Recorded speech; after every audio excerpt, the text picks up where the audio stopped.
This is the Blaze Radio on demand. In the next 19 seconds, you could sell your home.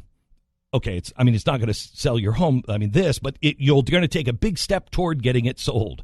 Go to realestateagentsitrust.com and find an agent selected by my team, a professional who shares your values and speaks the truth. Sell your home fast and for the most money. Get moving at realestateagentsitrust.com.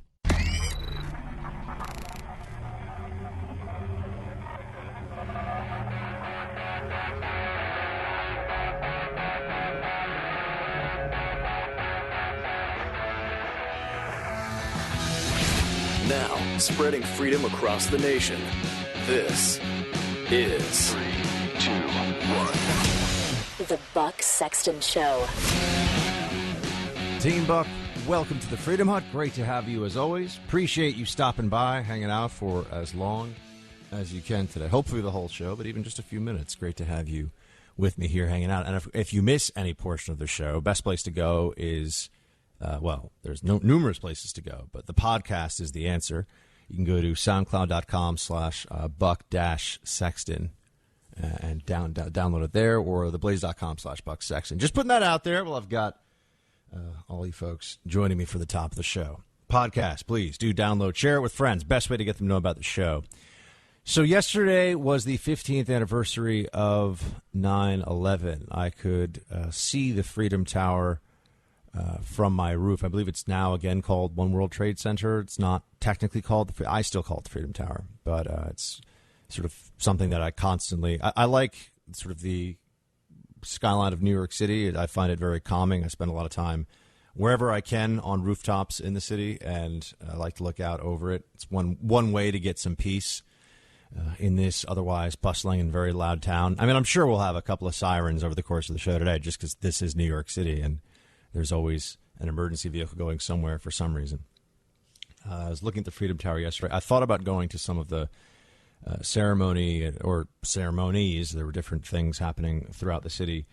But instead, I took it as a day to sort of contemplate, read up again on what is both an essay and a book. The original essay appeared in Foreign Affairs, and then it was expanded into a book, Samuel Huntington's Clash of Civilizations, The Clash of Civilizations, which, if you haven't read, at least go back and read the Foreign Affairs essay.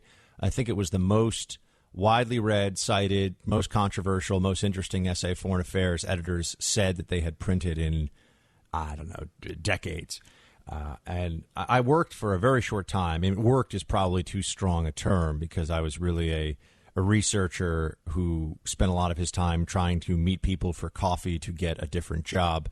I was a research intern, which that's sort of a fancy way of saying you're an intern, but you're doing actual stuff, as opposed to internships that I've had where you don't do anything and you're really just sort of there to. That was like my CBS Evening News internship. They're like, Buck, go fetch a heavy cardboard box of VHS tapes from the archives across the street and hope that the bottom of the box doesn't come apart, which it used to sometimes, by the way, as you're crossing whatever it is, 57th Street or 59th Street, with like a Mack truck coming at you too fast to stop. That was my internship at CBS Evening News with Dan Rather. It was also when I initially developed my distaste for, in general, for evening news anchors and that whole part of the business, right? People who are pretending the sort of TV journalism in the classic sense, one voice speaking to the whole country and telling them how it is. I couldn't believe the whole Dan Rather thing. I was like, I was 19 years old, and all I could think about is this emperor, or was I 18? I don't know. This emperor has no clothes. I mean, Dan Rather actually always had clothing on, don't get me wrong, but I didn't understand why people were so excited. Anyway, I was at CFR as an intern right after graduation before I went on to the CIA, and CFR, the Council on Foreign Relations, which is it's always funny to me. It's kind of a favorite for conspiracy theorists. It's where the Bilderbergs, Queen of England, it's where they all get together. Not really. It's just a large, boring, but pretty well-funded think tank, like many other think tanks are. They published the Clash of Civilizations in Foreign Affairs, and I would recommend, if you can, go back. Maybe you have to pay like 50 cents or something to read the article. I don't know. I'm sure you could find a PDF of it somewhere for free. But I was thinking about that. See, I kind of wanted to spend my time on the anniversary of 9/11 thinking about 9/11 and what happened. And yes, of course, there's the solemn remembrance of loved ones, friends, coworkers, fellow Americans who were lost that day. And there's also the inspiration of the bravery, both of first responders as well as of Beamer and the others who rushed the hijackers on what would have been the fourth plane turned into a missile and brought it down in that field in Pennsylvania. I was annoyed yesterday. I was going to say amazed, but I shouldn't say that because I expect these sorts of things. That it turned into a squabble. The entire focus of the media's coverage turned into a squabble about what they were saying or willing to say about a couple of seconds caught on film of Hillary Clinton. Now, I'm not saying this was an unimportant debate or discussion, because I do think it raises a lot of really interesting issues, and I'm going to spend a fair amount of time talking about it during the first hour today of the show. I just feel like on the 15th anniversary of 9/11, when we still have U.S. troops in Afghanistan and that war, or that really it's a reconstruction effort. I mean, to call it a war, it's a reconstruction effort with a counterinsurgency component. To call it a war in the traditional sense, I mean, we are not in Afghanistan engaged in large-scale combat operations. We're certainly engaged in combat there. But then you look at the same thing with Iraq, right? We're sort of enabling, helping, airstrikes, training, forward deployed, spec ops guys doing things we don't get to know about. But we don't have, mechanized divisions rolling through Fallujah or whatever. So, but we are still involved in wars in both. Well, Iraq and Syria aren't. Iraq, I guess you could still say, is a contiguous country. It just has some portion of it that has been lopped off by the headloppers of the Islamic State. Syria is effectively no longer a country, though. I mean, to say that Syria is a country is to give the Assad regime much more credit for control than they currently have.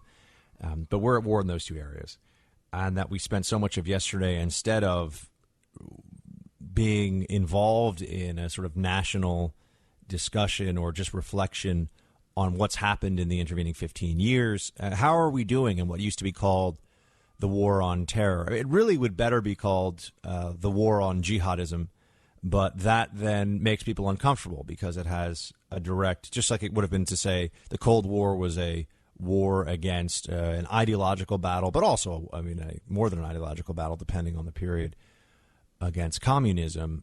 Jihadism is what we are really fighting. It's not one group. It's not one individual. It's not one country.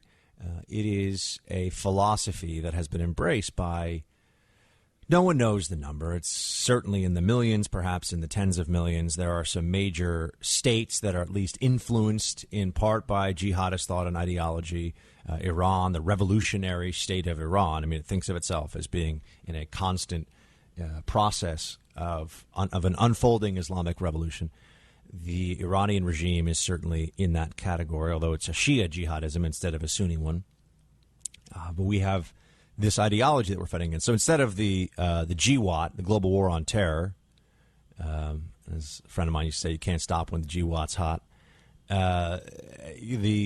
Would have been better, I guess, to call it the GWAJ, or the GWAJ, maybe, the Global War on Jihadism. How are we doing in that war? I think the answer would be, before we move on to Hillary's health and the stumble and everything else in the media, because it was a fascinating series of events politically and from the perspective of media and throughout the day. I was trying to focus on other things. But if you are somebody who uses Twitter, and I have to tell you, that's political journalists now are all sort of addicted to Twitter. That's where a lot of the conversations are happening, at least among the commentary class.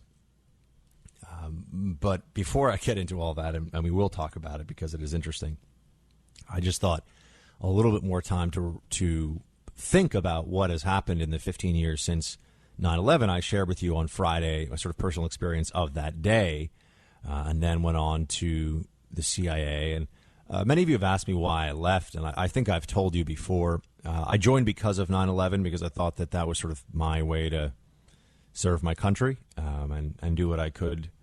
I figured I'm good at thinking about some of these complex problems, but I also, unlike many who have a a penchant for study of international affairs and such. I tend not to immediately go native and decide that I'm going to side with whatever the country is that I'm studying and think that America is bad. So I sort of brought both a foreign policy intellectualism, but also patriotism to what I was trying to do, which I will say was not always, let's just say, not widely shared within the CIA analyst cadre. There were plenty of people who seemed to be blame America firsters, but still wanted to work for the American government and the CIA, no less. But I left the agency kind of over a period of time. It wasn't like I quit in disgust or thought that it was something. Anyway, I'm speaking more about my own experience with this than I intended to. But I had some particular and I had specialized access, behind the scenes access to how the government was handling both Iraq and Afghanistan and more broadly terrorism. And this is also why I have some degree of cynicism when people talk about things like, well, we just need to work with our allies more. We need to build a coalition of Arab states. The progression of what would be really necessary to defeat jihadism in the Middle East and around the world, the progression of what we would consider classically liberal ideas, the things that became infused over time into what we would refer to as Western civilization or just the West, the free world. That was in the Cold War era, as I've talked to you about. Now we just say sort of the West, even though the West includes Japan, and Japan is west of California, but we think of it as the Far East, and who knows, right? These are all very imprecise and imperfect terms. But the ideas that became infused in that and that really differentiate free, the sort of the free world or countries that embrace human freedom from those who don't, those ideas are not doing well in a lot of places, or have not advanced, I should say, in the 15 years post 9/11. In fact, I think you could make a very clear argument that the contrary is true. I think you could say that Iranian theocracy is on the rise. Very interesting article, by the way, and I might spend some time on it today as well, because other than Hillary's health, there's just nothing in the news cycle. I like this, though. It means that we get to hang out and talk, and whatever I think is of interest and worthy of us spending some time on, we can. It also means that there's more time for you to call in if any of you want to talk about whatever. It's wide open today, guys, because there's really the news cycle is Hillary's health, and that's it, and everyone getting ready for the debates pretty much. There's not much. And I was watching Fox this morning as I was cooking my eggs, and I'm amazing at cooking eggs, I will have you know. I'm like an egg, I don't know. Help me think of what's a cool word for someone who's really good at something, Ty? I'm an egg savant. Ooh, I like that. I'm an egg savant, an œuf savant, you could say. Yes, just make it French because it sounds cool. As I was doing that, I was watching Fox this morning, and there's just, there's like updates on the JonBenet Ramsey case. Back to Hillary's health. Let's talk about some other thing that is not really particularly newsworthy. Back to Hillary's health. I mean, there's a real struggle today. Great for us, though. Anyway, Western civilization and these ideas, I'm diverting myself, or I'm getting diverted by myself, which tends to happen. I know I'm flying all over the place. Maybe too much caffeine today. Is there really such a thing, though? Actually, I think technically there is. I think you could theoretically give yourself a heart attack with caffeine. Safety tip. Although you'd have to drink like 15 liters of Jolt Cola at once, which you'd probably then just actually drown yourself, which is another thing you can do. If you drink water too fast, you can actually die. True story. You can drown yourself by ingesting too much water. I mean, ingesting it, not like actually drowning. I forget what it's called. It can happen to marathon runners, people that are constantly hydrating as they're running. They can, anyway, I'll look up the condition maybe and tell you, because I'm all about safety here, team. Want to keep you guys all safe, those of you who are doing ultra marathons.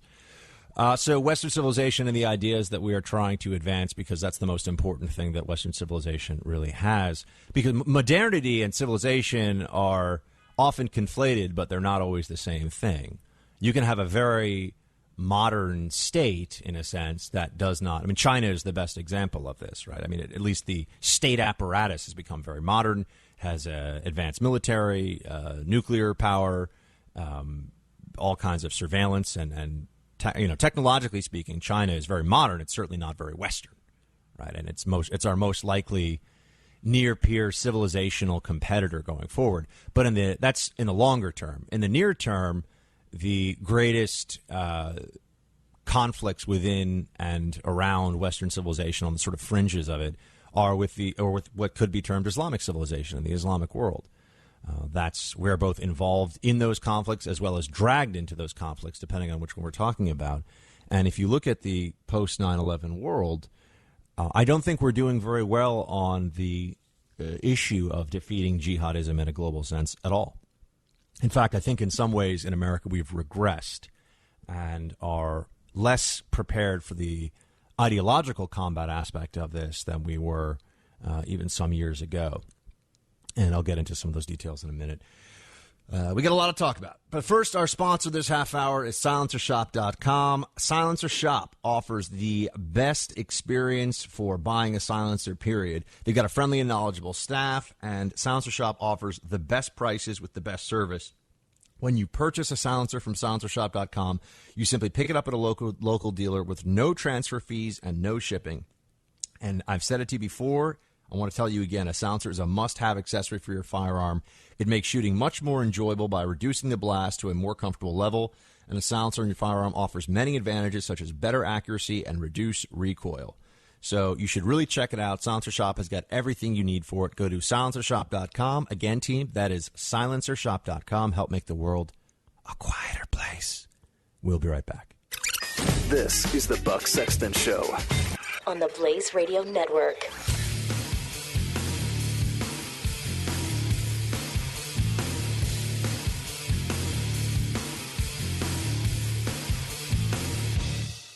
What's up, Team Buck? Have you ever tried a Casper mattress? They are incredible. Casper is an obsessively engineered mattress at an incredibly fair price. It combines springy latex and supportive memory foams to create an award-winning sleep surface with just the right sink and the perfect amount of bounce. Time Magazine named it as one of the best inventions of 2015. You get free shipping and returns to the U.S. and Canada, and you can try it free for 100 nights, risk-free, in your own home. And if you don't love it, they'll pick it up and refund you everything. And it's made right here in America. All you have to do is go to Casper.com/Buck. That's www.Casper.com/Buck. You can get $50 towards any mattress purchase by visiting Casper.com/Buck. Terms and conditions apply. This is an incredible mattress at a fantastic price. You can get it now via this deal. Check it out.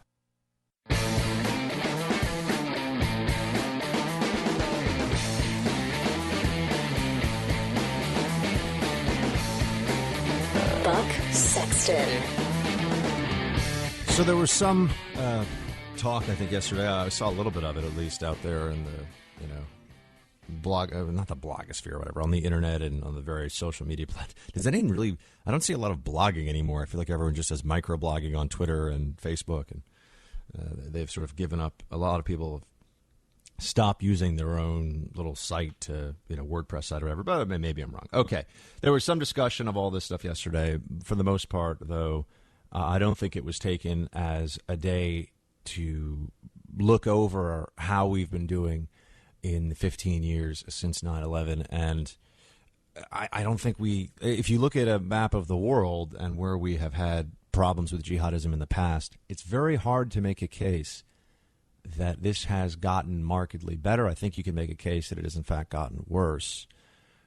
And we also, as a society, and this is what I wanted to get to before we had to run into a break there for a second, I see more and more now, and I hear it, the line from people that have followings, that have platforms, and that also are powerful in some capacity, whether politically or in terms of media and messaging, that any discussion of Islam in the context of some Islamists and jihadists are a threat to the West is inherently racist, is xenophobic, and needs to be sort of shouted down. This is something that I believe right after 9/11, it was harder for them to, they still made the case, but it was harder for them to make it. But over time, this has taken root. And I can see sometimes when I talk about these things, I'll say Islamists, and they'll say, well, you can't criticize all 1.6 billion people. And I say, well, do you know what an Islamist is? It's somebody who believes in political Islam, meaning that Islam is the only political system that is viable. Islam is the political system. There's nothing other than Islam, really. And if somebody thinks that, I think that they're wrong, and I think that they are whether in this society or in any other society, I think they're proposing or supporting a dangerous idea. But they want to shut down the debate about these ideas, and they want to prevent us from having honest discussions about it. One of the worst versions of this that I see is after every major terrorist attack, and some of you have seen me engaged in some of these debates, is that it's always somehow either our fault or the real threat is Islamophobia. I've been trying to, as much as I can, point out this stupidity, this fallacy, this sort of self-defeating, self-hating, bizarre grandstanding that takes place. But here we are 15 years after 9/11, and sure enough, even after a major attack like Orlando, where you have dozens of people murdered by a committed jihadist doing something in the name of a terrorist group, the Islamic State, and the media slow rolls all of the details about it, all the information, doesn't want us to jump to any conclusions, and then immediately we'll be told that it was either because he was picked on, somebody said something mean about his mother's veil, or some other such nonsense. If we have, as a society, aren't willing to stand up for our ideals, then it really is true the terrorists have won. The Buck Sexton Show on the Blaze Radio Network.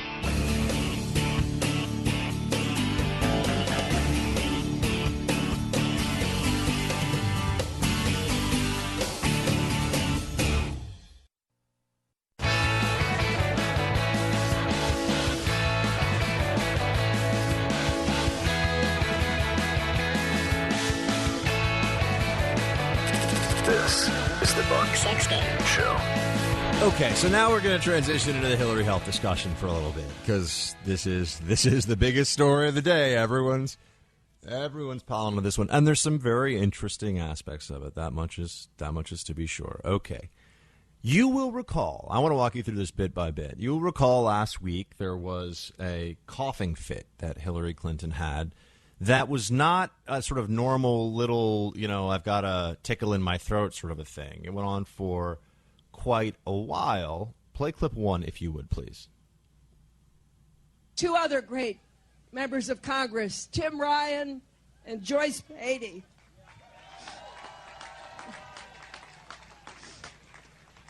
And your mayor, thanks to Mayor Jackson.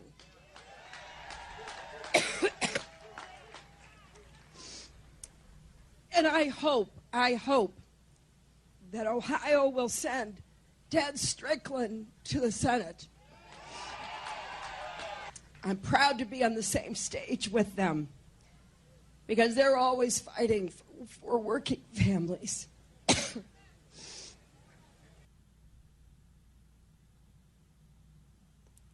Hillary sounds pretty rough there.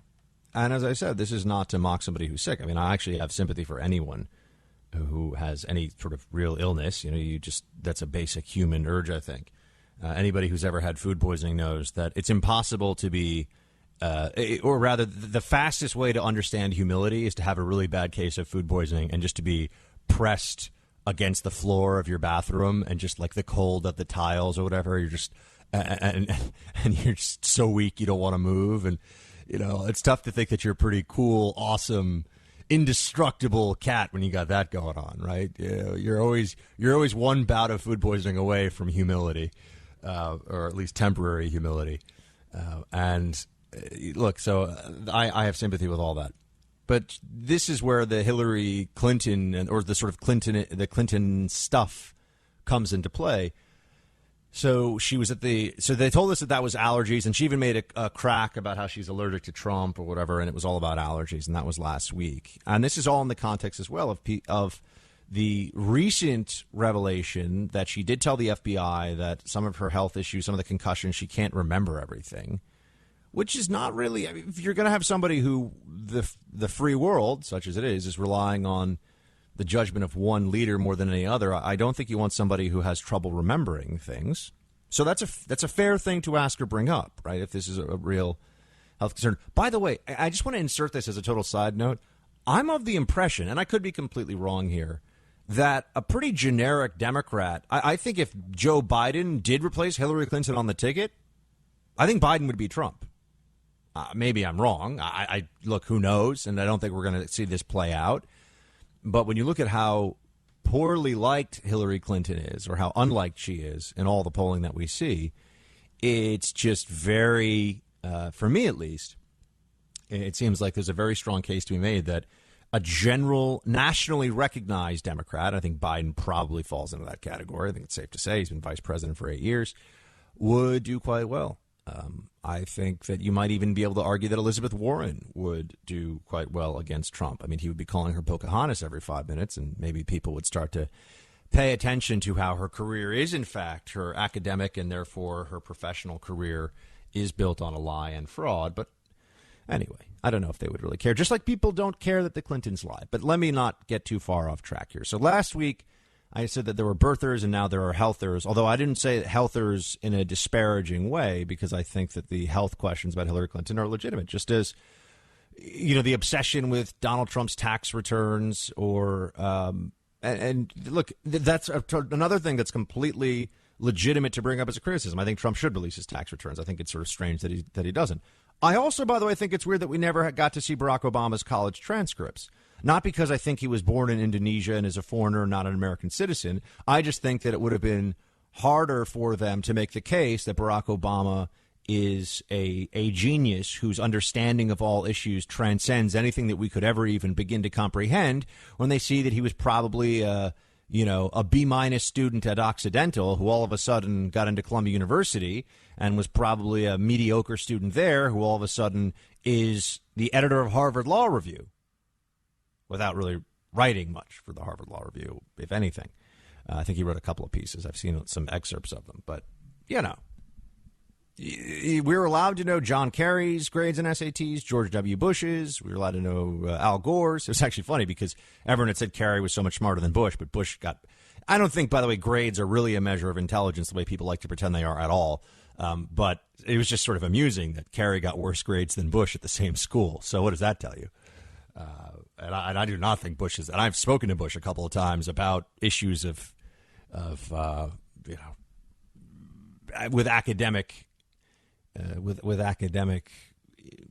infusion. I'm trying to think of the right word as I'm speaking of academia. Words are escaping me. And he's definitely not a scholar. We could say that. Okay, so we didn't get to see Barack Obama's transcripts, and then to ask about his transcripts was racist. By the way, the Hillary health thing is being turned into a sexist thing, which it's just amazing, right? It's like you feel like you go over to Vox or HuffPost or one of these sites that are huge sites in terms of the traffic. So I only speak about them because they do influence the conversation that people are having on the left and in Democratic circles in meaningful ways. And that it's almost like they have one section of the newsroom that's just like the sexism section. Another one is the racism section. That one's really big, too. They must have a lot of people working on that one. And another one is the Islamophobia section. And, you know, and their job is to just churn out, like, whatever the news stories are, find the sexist or racist or Islamophobic or whatever angle. And then there's, of course, like the pro-commie area where they're just, you know, isn't socialism great? Let's have single-payer health care. So these different sites, Hillary comes out. She says last week that she's allergic to Trump and and she's having trouble with her health. And that much is true. I'm sorry, she's having some trouble with allergies. And then yesterday she's at the 9/11 memorial ceremony. And there's video of it, and I this is one of the few times where radio for me is, you know, I just kind of wish I could show you the video as we talk about it, but it's on theblaze.com right now. It's on any number of sites. You can check it out. And the video shows Hillary getting into a van, and she has sort of Secret Service and, you know, her whole retinue around her. And it's almost, they initially reported it as a stumble, but it's more like she fainted and they had to carry her body into the van. I mean, she sort of just like she collapses, really. She doesn't stumble. She collapses. Like she loses the power to maintain her posture and walking and collapses. And the media at first, of course, saying this was a stumble. And then there's video. So we all look at the video and like, well, that's not a stumble. Okay, she didn't stub her toe getting into the car. And you look at this, you say to yourself, okay, well, this certainly doesn't look good. And then there were all these stories out there initially, and this is from the Hillary campaign people. There's all this stuff about how it was so hot. Now, on Saturday, I went to the U.S. Open, and I can tell you that it was melt your face off hot. It was the hottest sporting event I've ever been to. I sat there, and it was like I was underwater, except I was generating all the water. I know that's gross, but I wanted to bring you there with me.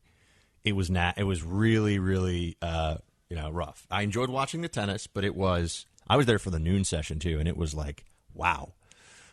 So Saturday was brutal. I mean, I could have taken my shirt off and wrung it out and drank my own sweat. I know, Buck, you're being so gross. Stop it. But Saturday was gross. I mean, it was tough and gross with the weather. It was like 90-something degrees and 90% humidity. Sunday was beautiful in New York City.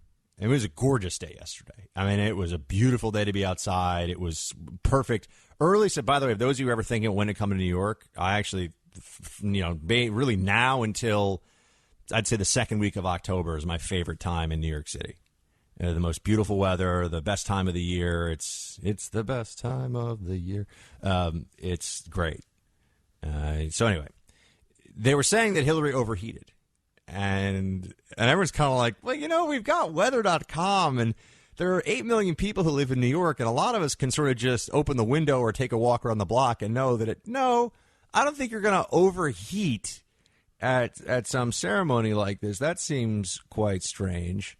And people weren't really buying that. And then you had the Hillary defenders coming out on Twitter, and some of them were just hilarious, saying that, this was sexism, and, it's all about how, Hillary got the vapors, and people are making fun of this. And, it was all about sexism because she just overheated, and, she's a woman, so she can't take the same amount of, physical duress that a man can, all this sort of stuff. It was about sexism. And you're like, well, how is this about sexism? This candidate basically slumped over in broad daylight in front of a lot of people, and there's video of it, and had to be carried into a car. There have been questions about her health for a while. She was coughing in a way that, would you have wanted to be sitting next to Hillary on a, Amtrak train with that cough that she had? I don't think so. And then this starts to catch more steam throughout the day. People are like, okay, well, this is, you can't just make this go away. And the campaign comes out and says she's got pneumonia. Or people are saying walking pneumonia, or whatever. She's got pneumonia. And their doctor releases a thing saying they put her on antibiotics on Friday. And look, okay, people can get pneumonia. Now, pneumonia for a woman of Hillary's age is generally, she falls in the category of that's a serious issue. But then you see her walking out of Chelsea's $10 million condo here in New York City, by the way. The Clintons are really of and by and for the people. Walking out of her $10 million condo, and she looks fine. She's walking around. Everything's okay. So I guess then, pneumonia wasn't that bad, or was it that bad? They can't really tell. And then the story becomes from her defenders, who, by the way, you've seen now that the media is happy to lie for the Clintons, and they're even willing to lie and debase themselves in the process. They're willing to tell the lies that anybody who isn't a complete imbecile is like, you're kind of a joke. You know that, right? Media figures will do this. Big ones, people with, that get paid a lot of money to go on TV or go on wherever and tell you what's really happened, what the real truth is. And they're having to just defend stuff with the Clintons. I know people would say with the Trumps, but there's really you don't have the mainstream media doing this for Trump, and you do have them doing it for Hillary. In fact, the mainstream media is kind of, I think, surprised that they haven't been able to end this race already for Trump. I do think that there's a little bit of not a panic, but an agitation that's seeping into the minds of the biggest news outlets and such, because they figure by this point it would just be Hillary could coast. And look, I don't mean to make light of a situation, of a serious health situation, but there's also the imagery of a whole bunch of people, sort of all the king's horses and all the king's men, carrying Hillary. That's what it feels like, the campaign and the media. They're just trying to carry Hillary into the White House. So the imagery was particularly damaging for her campaign. The notion that she is, in fact, really sick, when people have been saying she's sick for a while, that's now confirmed. She is really sick. So last week, if you were saying she's sick, you were playing doctor, you're an imbecile, you're a partisan fool, you're a hack. And today it's, oh, no, actually, she was really sick. Now, this reminds me of when I go on TV and I'm like, well, this was a jihadist attack. And they're like, how do you know? And I'm like, well, I know, guys. And they're like, well, that sounds kind of racist to me, Buck. And then a day later, the FBI director would be like, well, it was a jihadist attack. And they don't bring me back on TV then. You know? Oh, Buck, how are you right? What can I say? And it just reminds us once again that Hillary's team they just can't stop lying. It's just the way Hillary is. Can't. If she sees any advantage in evading or twisting or breaking, maligning the truth, any advantage at all, even a small one, even a temporary one, even one that has its own risks, she will take it. It's just who she is. We'll be back in a few. Buck Sexton on the Blaze Radio Network.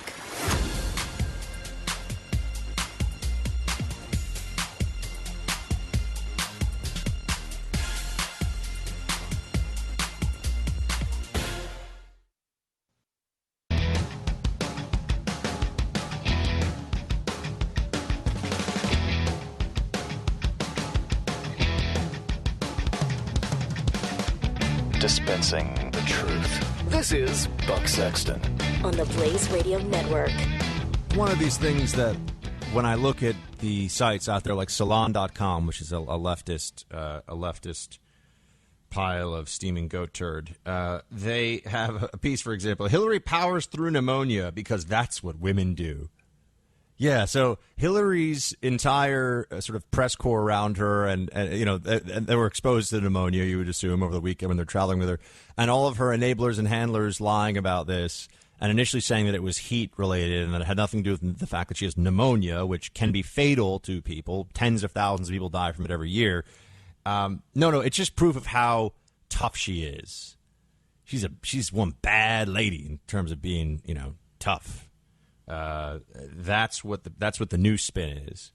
But it's not spin. That's not even really true. They're just changing the facts. They're just changing what they say about this. Right? Spin is when something is said and then you sort of adjust it a little bit. This isn't an adjustment. This is just a total reversal. You know, it was allergies, then it was heat, now it's pneumonia, and you could say, Buck, who cares? And we're going to talk to one of our guests here in a moment about that aspect of this too. But this ties into why is it just okay that they're always lying? I feel bad when I tell little, tiny, unimportant lies to people in my private life that I feel like are entirely justifiable for one reason or another. But like, I still kind of feel bad. I can't imagine lying on a national stage about a presidential candidate or being one and lying in this way and not having it bother me at all. I don't know. What does this say about someone's character and integrity? Well, look, I don't think Clinton has any character or integrity. But the press corps is still all in on it. We'll talk more about this and other stuff coming up, team. Hour 2 in just a few. You're listening to Buck Sexton on the Blaze Radio Network.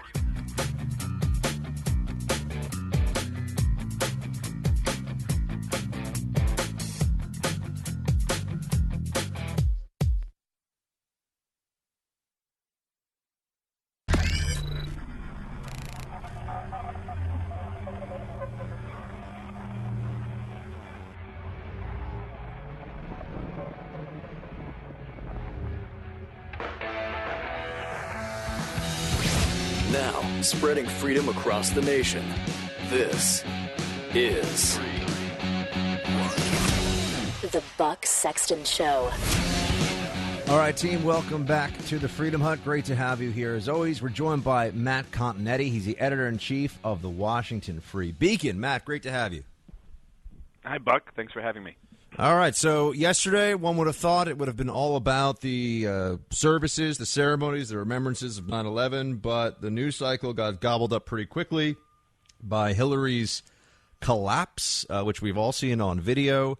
This seems like, from a campaign politics side of things, this seems like a completely self-inflicted wound by the Hillary campaign. If they had said on Friday that she's diagnosed with pneumonia, yeah, okay, it would have seemed like she wasn't that healthy.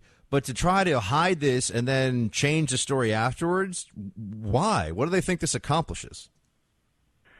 Well, I mean, it's Clinton 101. I mean, Hillary has such a reputation for opacity and changing stories and outright lies that it's not surprising this is the way the Clinton campaign handled what is one of the signal events of the 2016 presidential campaign. It's interesting to me, Buck, as we're talking about the Hillary health episode, which is hugely important, I think. Donald Trump is speaking live, not about the health, but about the comment Hillary made earlier in the weekend, where she talked about how half of Trump's supporters belong in a basket of deplorables. So, wait, Matt, hold for one sec. We'll play that so everybody can hear it. Play clip 2, please. To just be grossly generalistic, you could put half of Trump supporters into what I call the basket of deplorables. Right? The racist, sexist, homophobic, xenophobic, Islamophobic, you name it. Okay, go ahead, Matt. You were saying? So this has just been basically a week since Labor Day. So just go back to Labor Day and the press availability on Hillary Clinton's campaign, where she erupted into about a 2-minute coughing fit. Since then, her campaign has been in freefall. And that's been accompanied by a tightening of the national and state polls. So, people often talk about don't start paying attention to the race until Labor Day. Well, I think we have a very different race in the past week than we did going into the Labor Day weekend. So on two different issues, but they're kind of related, Matt, I want to ask what your take is. First, on the Hillary health thing, the campaign, to me, the Clinton campaign, seems more afraid of that as a weakness, as an issue for Hillary, than I think the general electorate will. I don't see anybody saying Hillary's a frail old woman, so I'm not going to vote for her. I don't actually see that being the thinking of anyone who's considering. I mean, do you think that it will have an impact? That she, that they seem like they really wanted to hide this pneumonia diagnosis. Okay, she's an older woman. She got pneumonia. Who cares would be my first reaction. Do you think that the electorate would care? The polls don't show any interest in Clinton's health right now, at least. I mean, it's only now going to become a major issue. It also doesn't show much concern about her age. However, it shows one huge, almost debilitating concern for Hillary Clinton, and that is the public doesn't trust her, and they don't really like her either. And this story, from the sudden departure that was then said that she was overheating, then her emerging from Chelsea's apartment, grinning and waving and saying she feels great, then being spirited away to Chappaqua, and at about 5 p.m. on a Sunday night, the campaign discloses that 48 hours prior, her physician had diagnosed her with pneumonia. That just plays in to the public understanding of Hillary Clinton as someone who does not tell the truth. And I think that is just a very big problem for her campaign. And, much less what else is to come from all of this. I mean, remember, a week ago she said she just was having allergies. Then we find out, oh, she's overheated. Then we find out, oh, she has pneumonia. You wonder what actually is happening.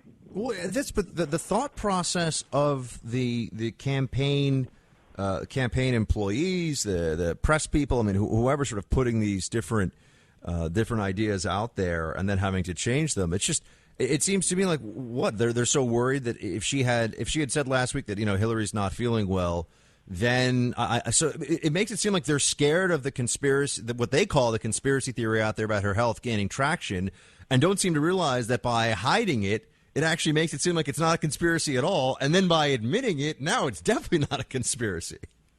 Well, what does that sound like? That's exactly the case in decision-making that led to her email scandal. Yes. You have to understand about Hillary Clinton. She feels as though she has been persecuted for 25 years, unjustly.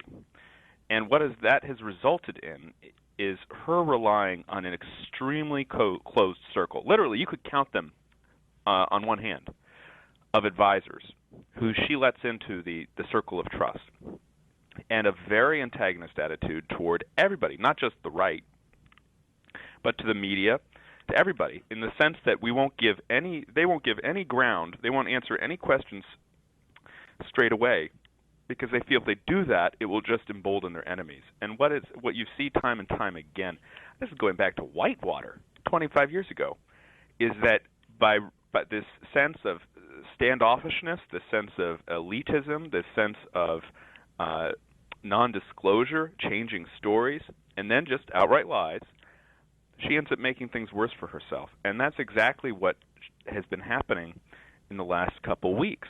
And now I should also say, how has this been happening?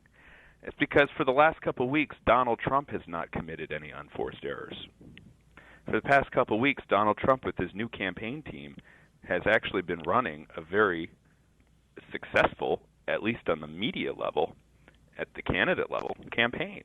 And so that has just opened up space for the media and Hillary Clinton, for the media to look at Hillary Clinton, and also for Hillary Clinton to reveal herself as an extremely flawed candidate for president. Now, why we played that comment she made about the deplorables and half of his supporters are in the basket of deplorables. People are saying that this is like her Mitt Romney 47% comment. I always thought the Mitt Romney 47% thing wasn't that. I don't know. I didn't think it should have been that big a deal. I felt like the media was able to make it into a much bigger deal than it was, because he was basically, from an electoral standpoint, he's basically right. I mean, really, he is just fighting over 2 or 3% of the voters, and anyway. But it was considered a major gaffe and all that, or at least that was what we were told. Yeah, I mean, half of Trump supporters, calling them all racists and bigots and xenophobes. I feel like this is what the media, this is what everyone's been saying for a long time. And why is this going to hurt Hillary? I mean, I think that what she says is wrong, and it shows how dismissive she is of the GOP in general. But I don't feel like this is a blunder. How is it a blunder? What do you think? I think it was a blunder. I think the main blunder was in saying that half of Donald Trump supporters belong in this basket of deplorables, and calling them all of these things. There are certainly objectionable people who support Donald Trump, but that number does not rise to half, and of course he doesn't really support the objectionable ones. So I think it would hurt Clinton in this way.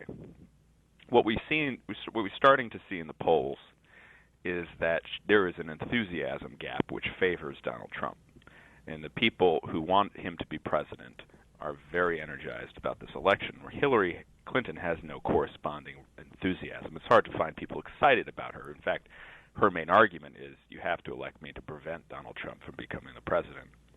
A comment like this, where she basically says half of the 44% or 45% of the electorate that is supporting him are racists, that's probably going to just make Trump supporters even angrier at her and dislike her even more, and therefore more willing to go to the polls. Isn't it interesting, though, that she says, she says that Trump says racist and sexist and xenophobic things all the time. So, I mean, really, by implication, everybody who supports Trump is supporting a racist, according to Hillary, according to the entire Democratic Party and the media. So I just felt like this, and look, the campaigns walked it back. She said she was too general. I mean, to your point about it being, if you want to take the position that it's a mistake, they clearly feel like that she was. Look, there's no political sense in antagonizing all of Trump's supporters when really you want as many of them as possible to vote for you, right? And so that there's just, it's not a sensible thing to do to go after Trump supporters. You just continue to go after Trump. I just think it's interesting that, as you said, the narrative that Hillary Clinton offers up to people as to why they should vote for her is not that she's great and that she'll make things better. It's that she's not, that she's not this evil, racist, vile, bigoted, misogynistic guy that Donald Trump is. So what does that mean if you're voting for? I mean, I just sort of take it to this next step. I think we're already there where Democrats, and certainly when you go on some of the cable news channels, as I know you do and I do as well, every question is, Trump said this racist thing. What do you think about it? It's essentially, are you racist too? That's the game that they're playing always. So I guess I'm just not as surprised by this as some other people are that Hillary would say this. Right. I mean, it's one thing to say it on cable. It's another thing for the candidate to say it directly. And so I think that's why it had a little bit of added attention. And again, to speak to the proficiency of the Trump campaign in the last 2 weeks, they seized on it, and they turned it into something. And that's important too in campaigns, to look for comments that you can make decisive and that you can direct the media attention to and have a candidate and have your opponent play defense. And when in politics, as the rule goes, if you're on defense, you're losing. Yeah. How do you think right now? The Trump campaign, which was a month ago, we were being told it's over. They can't get this together. They have no idea what they're doing. How do you think they are doing right now? I mean, how do you think this is coming along? It seems like I'm looking at polls that show Trump within 2, up 2. It certainly looks like it's a close race. It's a close race on the national level. It's a close race on the state level. And like I said, this change in management that happened a few weeks ago seems critical. Kellyanne Conway, Steve Bannon, I believe Roger Ailes in an unofficial capacity advising Donald Trump. He has made very few mistakes. I can not think of actually one major unforced error he has made in the last couple of weeks. And I think it's self-reinforcing. I think now Kellyanne Conway and others can go to him and say, look, we told you. I should say Chris Christie, too, seems to have a bigger hand now. They can go to him and say, look, we told you that if you just step back, things would improve. And look, they're improving. And so you see with Trump, he has not had many rallies. He had one big rally after coming back from Mexico. Since then, it's mainly these very stage-managed appearances, reading off the teleprompter, very few interviews. Certainly most of the interviews are with friendly outlets like Fox. And he understands, I think, that the next big window for this campaign will be the debate in 2 weeks, and that if he appears presidential at that debate, he has a chance of winning this election. Indeed he does. Matt Continetti is the editor-in-chief of the Washington Free Beacon. Go to freebeacon.com to read his latest and also give him, team, a follow on Twitter. Matt, great to have you. Really thank you for making the time today. We'll talk to you again soon. Thank you, Buck. 888-900-3393, team. What do you think about the Hillary health situation? I'm kind of curious how many of you believe that this is going to become a real issue in the campaign. And when I say real, it's already a real issue. I mean an issue that has impact on the polls, on perception, and which really is what polls are just a reflection of, and perhaps even on the voting. I just don't see many American voters. Well, I mean, they're all American, or at least they're supposed to be. But you know what I mean. I don't see many voters going out and saying, "Well, Hillary is frail, so I won't vote for her." I don't see that, but maybe I'm wrong. People said about, as we know, they raised John McCain's health as an issue back in the day. John McCain seems fine. Guy seems like he wants to be on TV every 5 minutes, so he seems fine to me. And you have also Dick Cheney before that, the whole issue with his heart and his heart disease, and all kinds of problems there. So this is nothing new to have a discussion about. And I think it's interesting. By the way, also there are a lot of memes I'm seeing on Twitter about Weekend at Bernie's. I will save you this right now and let you know that Weekend at Bernie's, it sounds like a fun movie and some of you are going to get mad at me for saying this. It's fine. When I went to a wedding in the Caribbean, a good friend of mine's wedding very early on this year, I remembered, or no, was it more? It was more than that. I can't even keep my timeline straight. The point being, it was like 18 months ago. I watched Weekend at Bernie's on the plane ride down. It is not a good movie. It is a really bad movie. It's kind of a concept that it's very 80s, and there's a lot of 80s stuff going on, but it's a really bad movie. So I'll save you. Those of you who are seeing those memes out there about the guy who they go to his house and he dies, and I even forget and then they sort of carry him around and pretend he's alive, and I forget it's so boring I can't even remember it. They're in the Hamptons, I think. Anyway, so they're not in the Caribbean. Don't rent Weekend at Bernie's. Don't watch it on Netflix. That's my advice to you. Back in a few minutes, team. You're listening to the Buck Sexton Show on the Blaze Radio Network.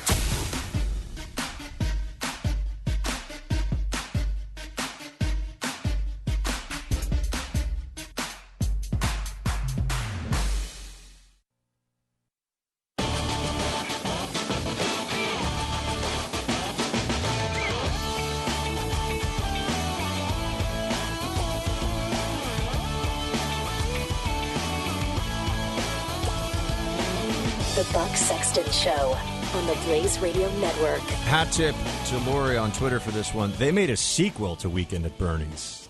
I can't believe that. That's just wrong. It's just wrong. There was this channel here in New York, Channel 11, that used to run all these bad 80s movies, and I watched it a lot. I probably should have been doing homework, but I used to watch a lot of these, like a lot of the sort of Charles Bronson Death Wish movies and Van Damme, Braveheart. I mean, not Braveheart, sorry. Bloodsport and Lionheart. Although Bloodsport was really the one they showed a lot, which Bloodsport's a classic, fantastic movie for what it is. Anyway, they made a Weekend at Bernie's, too. Also, Ann Coulter on Twitter, I think this pretty much sums it up. Narrative has gone from Hillary is perfectly healthy, stop being sexist, to FDR had polio and was a good president in less than 12 hours. The media is desperate for all this. I do think that they started to count their chickens before they hatched with this whole Trump-Hillary thing it was really early August, if memory serves. It was right after the DNC and the whole Khan family dust up, and there were polls out. Oh, Hillary was ahead by 12 points, and it was crazy, double-digit lead. No way Donald Trump could ever catch up to her, and here we are. He has caught up. He is there. This is going to be interesting, and people are already talking about the debates. Which the first one is when is it, Ty? It's in 2 Mondays from now, right? It's 2 weeks from today, so it's the 26th will be the first debate. I'm going to be live tweeting that bad boy. That's going to be fun.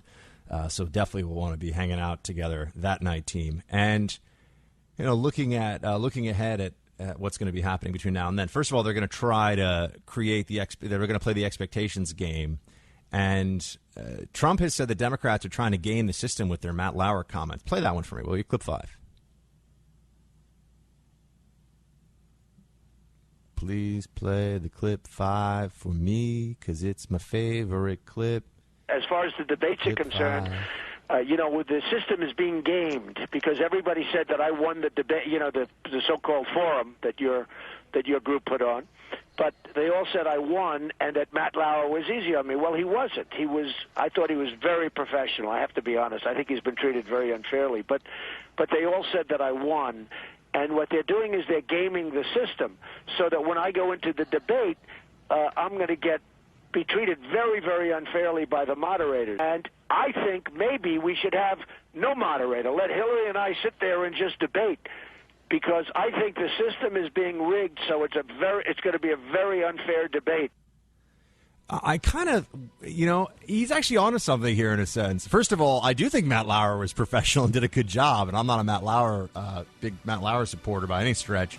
And I also think that the media has an expectation that anyone of their own is going to do what they can to prop up Hillary. More coming. The Buck Sexton Show on the Blaze Radio Network.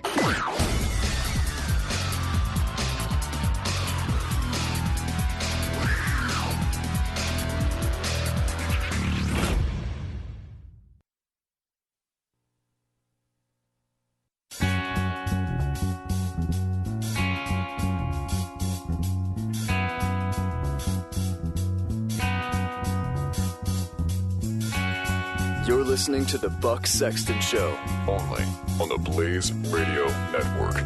Team, we're joined now by Kim Strassel. She is the author of The Intimidation Game, How the Left is Silencing Free Speech. Excellent book that we've talked to her about before.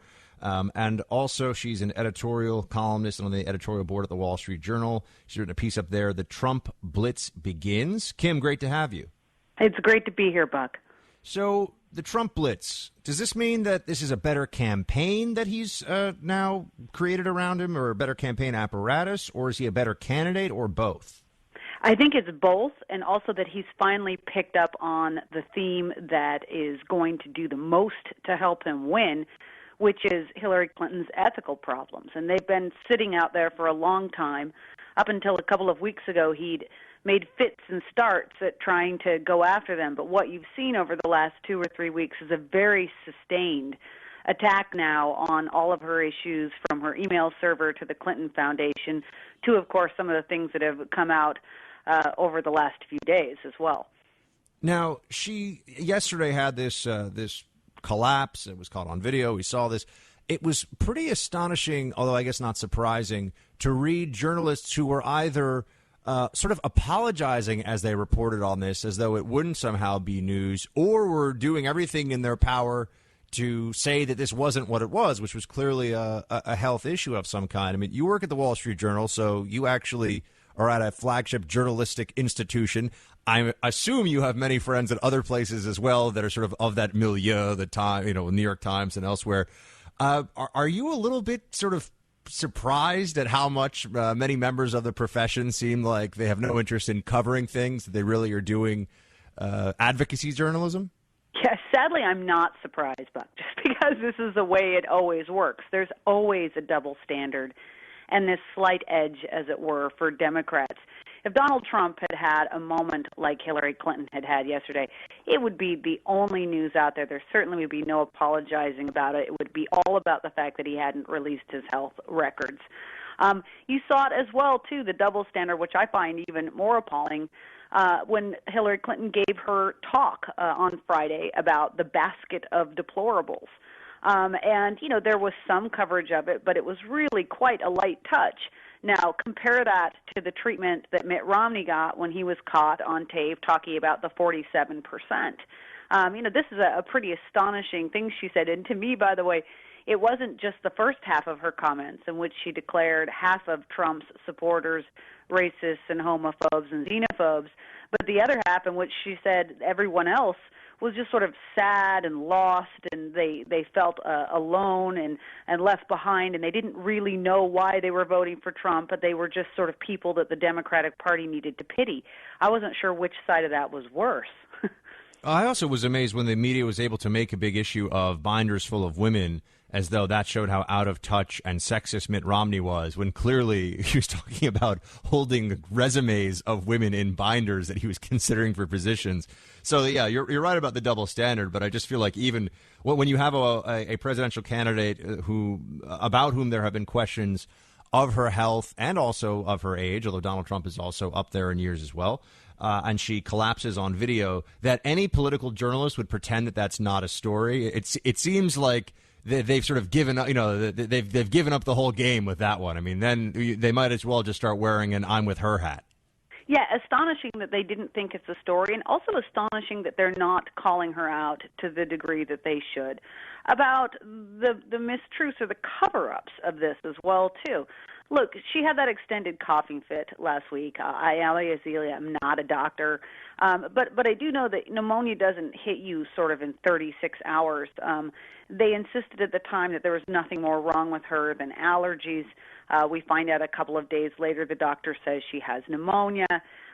She collapses at this event. They insist it's just because she's overheated. And then finally, when they can't get around it anymore, they then put out this doctor's note saying, well, in fact, she has pneumonia. And if she wasn't so busy covering things up, she probably could have made this go away immediately. But then instead, now we have this story, and also how it adds in people's minds to the fact that they feel that nothing that ever comes out of the Clinton campaign is straight. Well, it also seems like she's willing to lie about things that she doesn't have to. I mean, it gets almost to a place of, it feels like it's pathological. It feels like, why on this issue be willing to put yourself in any position where you could be caught up and have to, it's not spin now. I mean, they're reversing the previous story. People on the campaign staff look foolish. They look dishonest in the process. And it seems like Hillary's she's the person who keeps getting caught even in lies that are unnecessary, because the first reaction is, if it's possible that I don't like the way this will sound or that this won't be great for me, let's just lie about it and we can always fix it later. This is like if you have somebody who comes in for a job interview and there are a couple of things you find on their resume that are not true, you tend to think that this person's not somebody you want to hire. With Hillary, it's like the whole resume is just one big giant lie. fib after another. Yeah, you saw there's been some talk of this today that even David Axelrod, who of course was Obama's campaign guru, sent out this tweet today saying, pneumonia can be fixed with antibiotics. What's a lot harder to fix is this tendency to do cover-ups all the time and make problems for yourself when you don't need to. So, this is frustration even from Democrats and the left that the campaign operates in this manner. The only thing that I find amusing about that is what exactly did the Democratic Party think that they were signing up for when they decided to make her their nominee? I mean, the Clintons' issues with ethics and their problem with the truth has extended back almost as long as they have been in the public eye.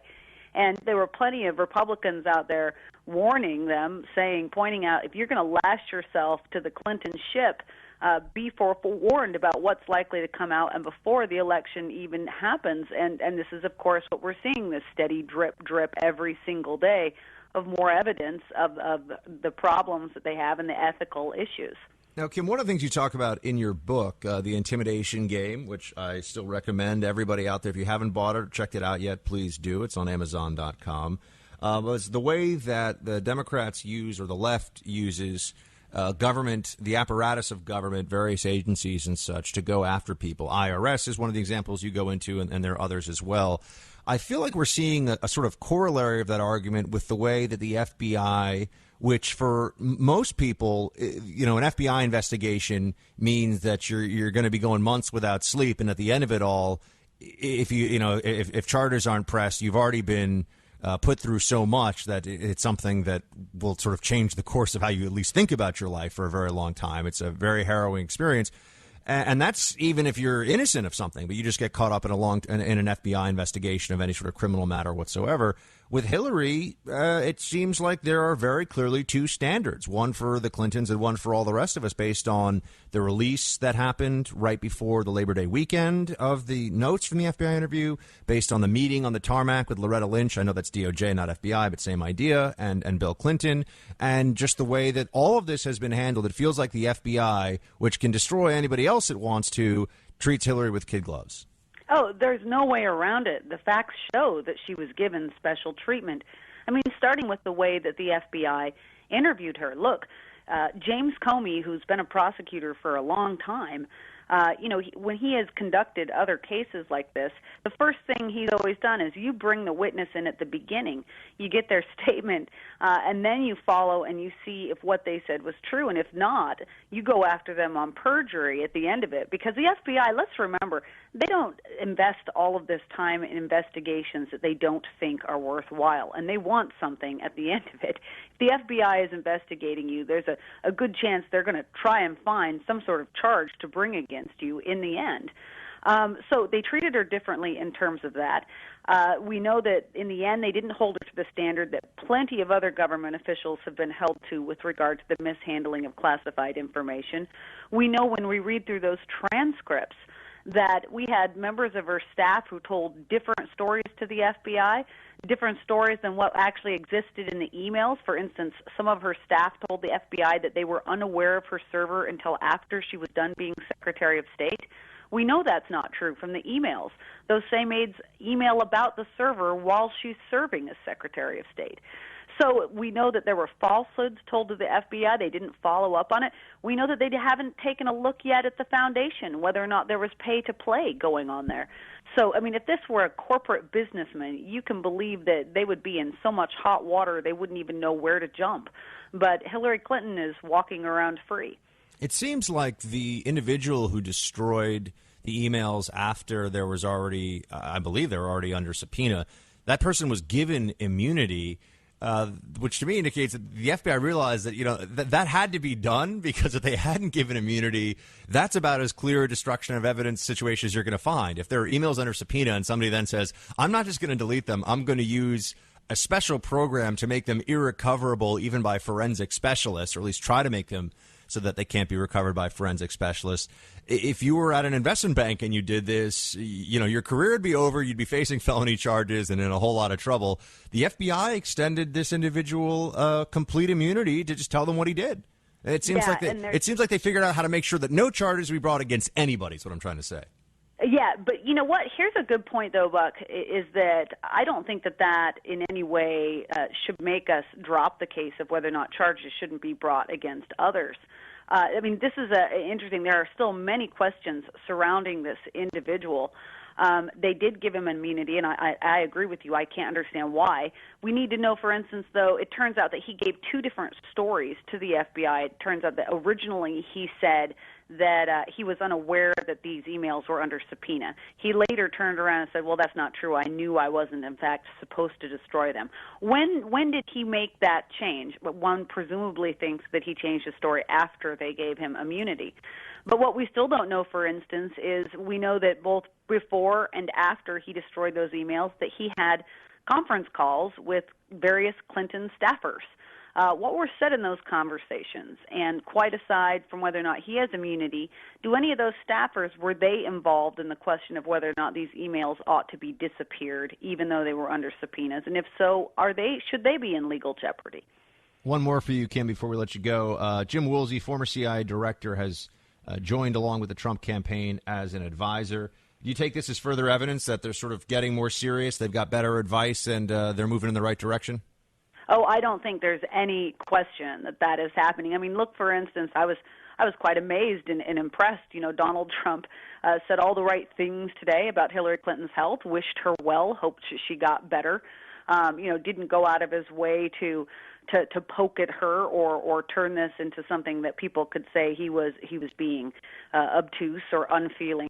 So he's definitely getting better advice about conducting himself. And I think we've seen a series of good policy speeches over the last couple of weeks. The one he gave last week on building back up our military forces was very sound. So, yeah, he's bringing on the right people and seems to be listening to them. And that's what he needs, because there are a lot of people abandoning Hillary Clinton because they're worried about her ethics and her scandals. What we haven't seen yet, though, is that they've wholeheartedly jumped to Trump. And in order for him to do that, he's going to have to keep giving them positive reasons to want to support him. Kimberly Strassel is author of The Intimidation Game, How the Left is Silencing Free Speech. It is a great book. I recommend it to all of you. Check it out. And also read her stuff on the Wall Street Journal. Kim, thank you so much for making the time today. Great to talk to you. Thanks, Buck. Have a good show. All right, guys, we've got more. We'll be right back. The Buck Sexton Show.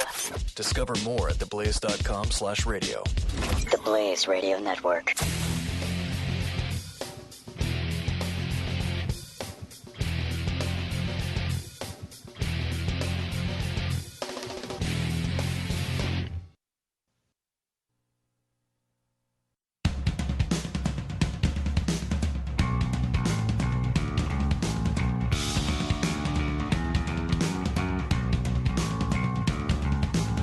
The Buck Sexton Show. So, team, the condition where you drink too much water too quickly and your blood, your sodium level in your blood becomes abnormally low and dangerous is called hyponatremia. And it can be mild to life-threatening. So that's what it's called, hyponatremia. And this can affect endurance athletes if they drink too much water too quickly. All right, Lisa in California, what's up? Hi, Buck. How are you? I'm good, Lisa. How are you? Good to hear from you. I'm very good, thank you. Go Team Buck. So I wanted to talk about WikiLeaks put out months ago a conclusive email that she, being Hillary Clinton, was diagnosed with some sort of sinus thrombosis, sinicular thrombosis, and then I looked it up, it has all these symptoms that correlate with the symptoms she has. Same thing now, they're putting out a conclusive email that she has Parkinson's, and it also lines up with many of the symptoms that she's showing. Her SUV looks an awful lot like an ambulance, and I think if we overplay this, she's going to get sympathy votes, because we should not be making fun of her health. We really want to know her health issue, because if stress is making her health worse, we don't want to be putting it on. We don't like Hillary. We want her health. But do you believe those emails? I mean, the things you're saying about how she has Parkinson's or whatever. I mean, do you think those are true? I have to say I'm very skeptical of that. I don't have any. I don't believe WikiLeaks at all. I'm just saying this is what's been put out there. From my own visual, what I can see, she's having what looks to me like peri seizures and actual seizures. And I have a seizure disorder. I have a partial complex tonic-clonic seizure disorder, so I know what seizures are. And honest to God, when you see her where she's wiggling at the pole, that's her starting to go into tonic-clonic. She's having an aura when she says, "Get me out of here." They take her, and by the time her vehicle shows up, she's starting to go into a tonic-clonic seizure. And by the time you see Lisa, her, we're at time. Show. Only on the Blaze Radio Network.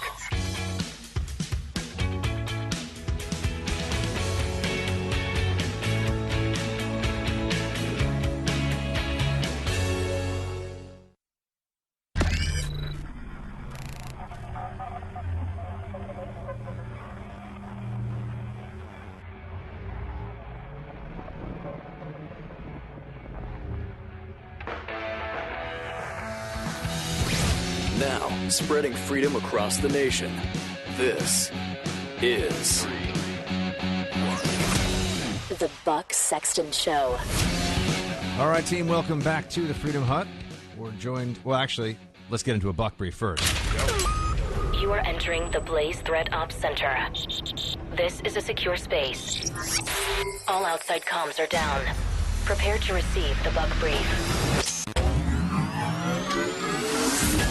Our team, we've got Rebeccah Heinrichs on the line now. She is a fellow at the Hudson Institute and an expert on national security. Rebeccah, great to have you as always. Always happy to chat. So tell me what's going on with North Korea. Nuclear test, what is happening? People are freaking out. Yeah, so North Korea is, it's determined to acquire a delivery system, so a missile that can carry a nuclear warhead. So it's doing two things. It's testing missiles, it's testing nuclear warheads, and it's doing both of them at an increasingly fast pace. It just tested it fifth, nuclear explosion. We're not quite sure how successful it was or to the extent how large the explosion was, that kind of thing. That sort of trickles out of the government slowly, if ever. But we know it's supposedly bigger than the last one, which was in January. And they're also testing different kinds of missiles. The most recent one was one off of a sub. And those are really bad because, you can sneak around with a sub and surprise the enemy by launching on them without them being prepared. So they're busy doing both. And so far, the Obama administration and our partners have been unable to slow the North Koreans. And it doesn't look like they're going to anytime soon.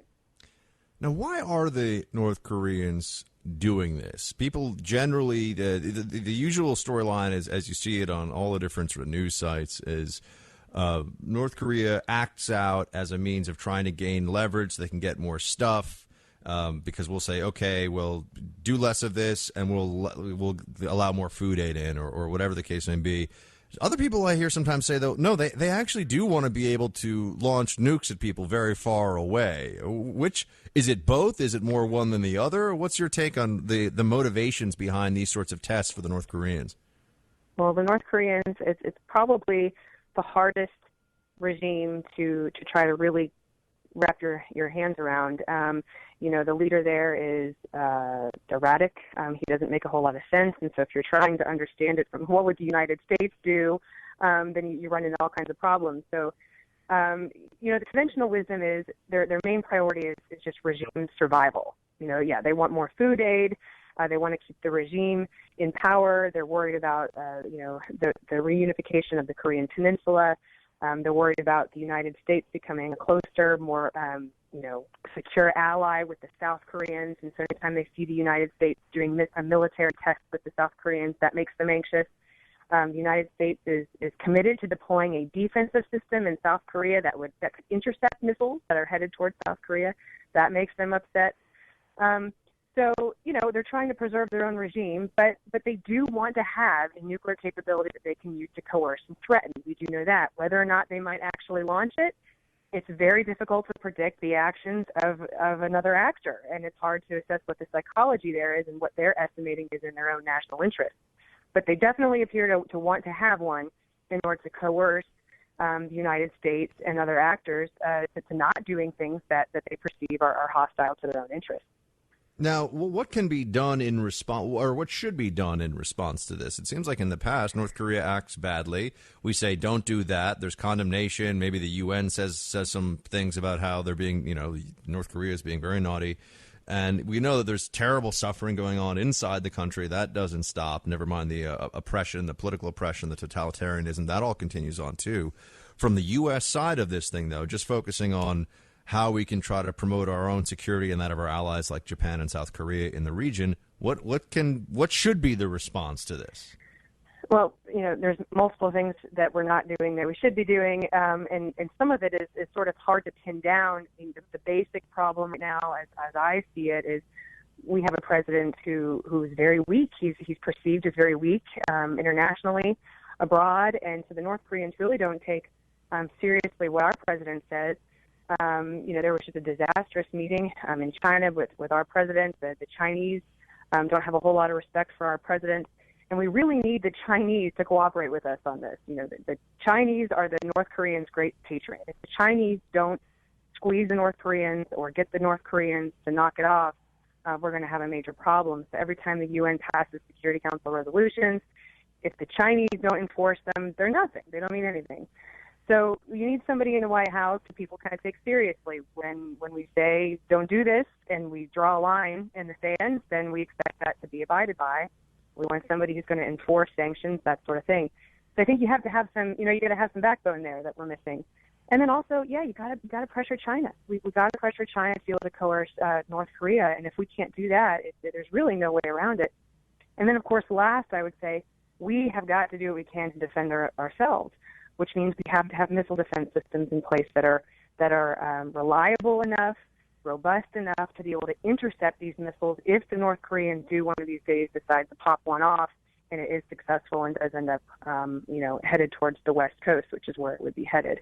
I want to ask you specifically about missile defense, which I know is an area of expertise for you, but I just first wanted to check in on what are the areas of common interest we have with China when it comes to reining in North Korea, and where are the places where our interests sort of diverge?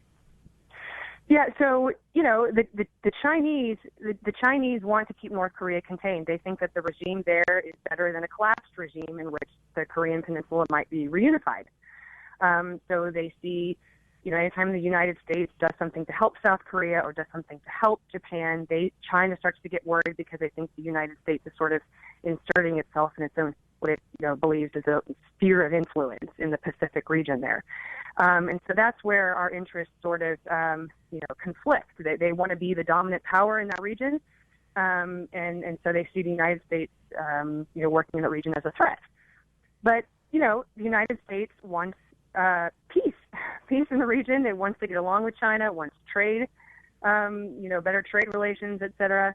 And so it doesn't want conflict, it doesn't want war, and it wants international treaties and expectations abided by, which is why it's got problems with China and what it's doing in the South China Sea, et cetera.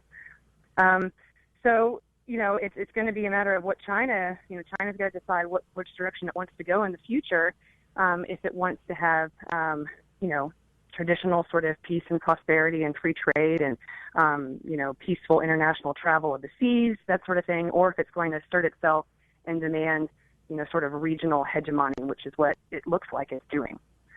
Now on the missile defense side of things, I think most people would assume that if Kim Jong-un popped off a missile at the U.S., that we could shoot it down. Are we at a point where people should have that level of confidence, or is it still very much we don't know? So I think so. I think we've got a pretty good system in place. A lot of people, it's really in style right now to beat up on George W. Bush, but he did do some good things. He got the U.S. out of a treaty, the ABM treaty, that prevented the United States from deploying a defensive system. He did that after 9/11, so we got busy at doing that. And so we've got interceptors in Alaska, we've got interceptors in California, and those are there so that if North Korea does pop up a missile, one or two, a few of them, a handful, we do believe that we could hit them out of the sky. But the system needs to be, constantly updated. It needs to be tested more because obviously we haven't actually flung a missile from North Korea in order to test it. In real life, we conduct tests the best we can. and the Obama administration cut funding for it in half its first year in office. And so it had a kind of rough patch there for a while. It's getting back on track, but it needs to be constantly tended to and tested and expanded upon in order to make sure that it's the best it can be. The administration gets some pretty harsh criticism from former Ambassador Bolton in the New York Post. North Korea's latest nuke test exposes another failed Obama approach.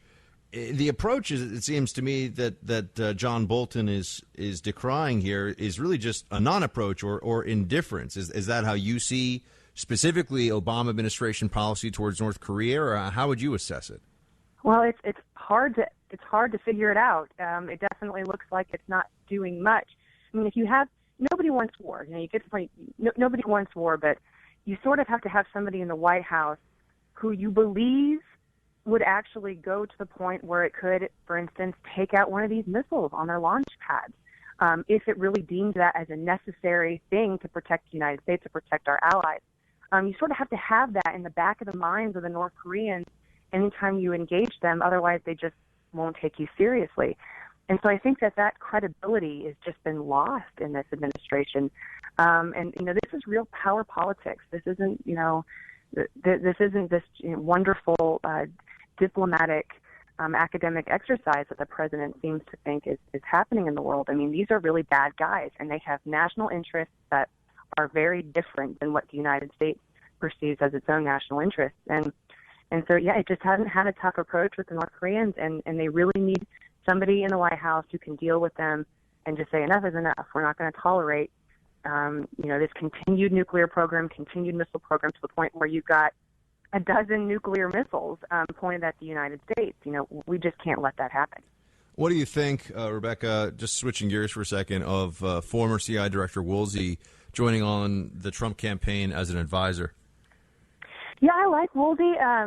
He and I we've written together before. We've published a couple op-eds, actually on missile defense in the past. I think that he's incredibly knowledgeable about the threats, about what needs to be done. I kind of thought, as Donald Trump's campaign sort of picked up and as he sort of, grew into himself as a presidential candidate here in the general, that there would be more people with that kind of experience that would lend him a hand and would be willing to, lend him their own credibility. And so I think we might see more of that in the coming months. But Jim Woolsey that's a big pickup for the Trump campaign. Yeah, I have to say, of the sort of national security names that I've seen attached to the Trump campaign, this is Woolsey's is the one that I'm sort of the most. Oh, well, I mean, he's a very establishment in the sense that he's held a very senior post, and I think was generally well regarded by people who worked with him. So we'll have to see if there'll be some others that now sort of also. I think there's a momentum to these things, right? Once one person sort of breaks the mold, and because of the general foreign policy establishment has been very much a Hillary organ for a while now. Maybe there'll be some people following Woolsey's footsteps. You think that's likely? I mean, it's possible. Another thing too, people, for a while there, it was just sort of conventional wisdom that Trump didn't stand a chance. And I think as long as that was the reputation, people who have these long years of experience and they have their own reputations to take care of, they were afraid to lend it to somebody like Donald Trump, who just seemed completely out of the mainstream and who was attacking the people who they worked for in the past, et cetera. And so it was just sort of made everybody nervous and nobody really knew what to do. But I've been reminding people, as more national security establishment people have come out and attacked Trump, and there's lists that are growing about who these people really are. The lists are small compared to the vast number of people who are actually out there. So there's a lot of people who have remained quiet, who haven't said anything yet, or who are quietly leaning or lending their support to Donald Trump privately. And I think you'll see some more now coming out publicly, possibly now that Jim has sort of stuck his neck out there. Rebeccah Heinrichs is a fellow at the Hudson Institute. You can read her latest at hudson.org. Rebeccah, we really appreciate you making some time today. Thanks for calling in. Thanks so much, Buck. Team, the phone lines are open. 888-900-3393. I'll be back in just a few. Buck Sexton, dispensing the truth. On the Blaze Radio Network.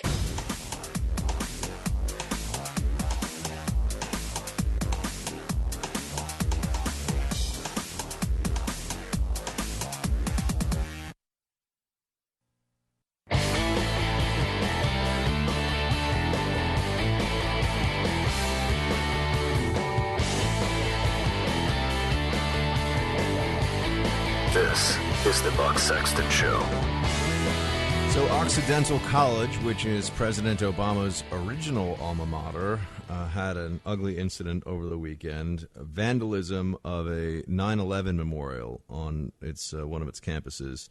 The memorial was 2,997 tiny American flags, which were put in the quadrangle area Saturday night by the Occidental College Republican Club, each flag representing a victim of the September 11th terror attack. And by Sunday morning, the memorial had been trashed, that the flags had been crushed, snapped, and thrown into the garbage. Not one was left in the ground. So somebody went to a lot of trouble to destroy this memorial. First of all, it's always interesting, isn't it, that on campuses, you know that when something that we would generally describe as patriotic as Americans is underway, that there's a very real likelihood, or a very high likelihood, that it's tied to the Republicans, the Republican Club or the college conservatives or whatever. And whenever some act of sheer babyish stupidity occurs, and that either involves destruction of private property or violence, you can bet that it's a progressive student, and maybe even somebody who is active as an activist on campus, trying to raise awareness and do all the sorts of things that these self-pitying crybabies do on these campuses. But here you have Occidental on the anniversary of 9/11, and someone around. Look, I'm not going to pretend that this is indicative of more widespread opinion on campus. I don't know what the students at Occidental are like. I've never been there. Maybe this was just one drunk idiot who removed almost 3,000 flags. I mean, it's a lot of time spent picking flags out of the ground. But you would think that this was probably more like a group effort. But this is also the sort of thing where you see the difference in, again, the sort of outrage scales that exist, the outrage omometer, if you will. If this had been, I don't know, some sort of an exhibit meant to raise awareness about the need for, I don't know, reparations for slavery, or if this had been about a woman's right to choose, or if there's any number of things, you would hear about how there's a need for campus teach-ins, and in some cases with these sorts of things, they'll even say that this is a hate crime and this needs to be investigated by the authorities, even if no violence or nothing particularly serious happens. And I've read on campuses, for example, when they will come across someone who's destroyed, or somebody who has made a swastika out of toilet paper, I think was one that I read once, and they thought that was a hate crime. The toilet paper swastika that was found on the ground. I think that was also one of the hoaxes, by the way, as oftentimes many of these things are. But here you have some students that have decided, or a student at least, that decided to vandalize a 9/11 memorial. This is unsurprising in a sense. I'm sure there are other places, other campuses across the country where there are plenty of students who take really odious views when it comes to 9/11, and they have professors even who will try to sort of fan the flames of their anti-American hatred and applaud them for this sort of thing. So that's very rare. As I said to you before, I was present for, I saw, obviously didn't participate, but I saw a flag burning at Amherst College 3 weeks maybe after 9/11. The Boston Globe wrote about it, so I could find the date. It was actually Hampshire students. They figured if they burned American flags at a 9/11, and by the way, there was a girl who was a friend of mine from New York City who had just given a speech about how her sister had died in the towers, but she really appreciated the support from the Amherst community. That's how thoughtful and considerate and mature these sort of anti-American protester types are. And when you have, that was at my school, and that was right after 9/11. Here we are, the 15-year anniversary, and there are still people who will both destroy private property and also try to mar or silence the speech of others, even when it's about a memorial service. How different is it really to destroy to destroy flags meant to represent the victims of 9/11? How different is that mentality for a college student than, say, who are those people that show the Westboro Baptists church people who show up at military service funerals and just say horrible things to. I mean, yeah, there's a difference, but they're both morons who are deeply disrespectful of the dead and are just an utter and complete disgrace. But I feel like at Occidental, this will pass without much incident. More coming. The Buck Sexton Show on the Blaze Radio Network.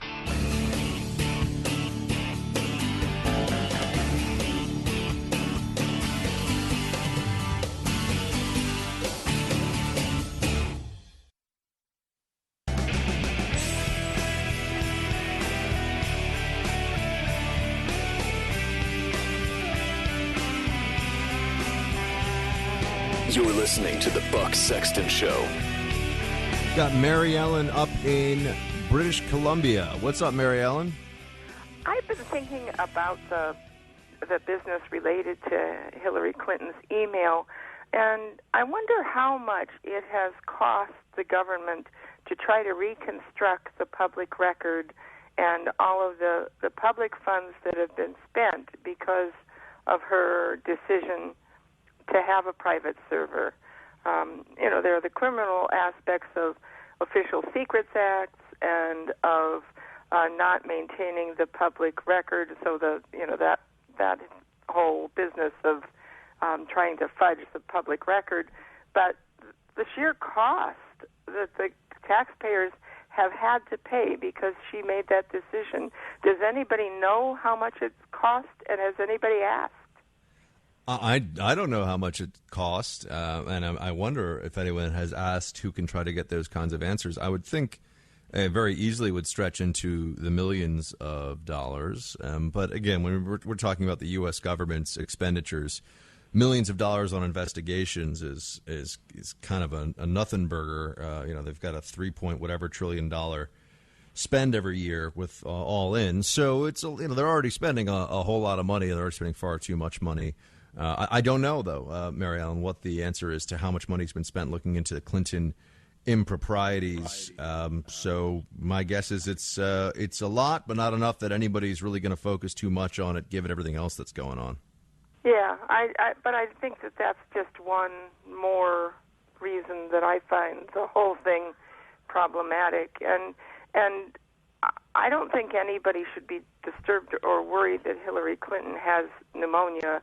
But I am quite disturbed that the secrecy bent kicked in and she tried to hide that fact from us.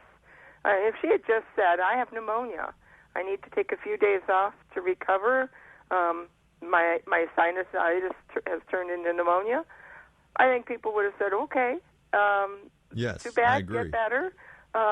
Some people might have raised questions about her health, but the way in which her campaign handled it made it worse by orders of magnitude.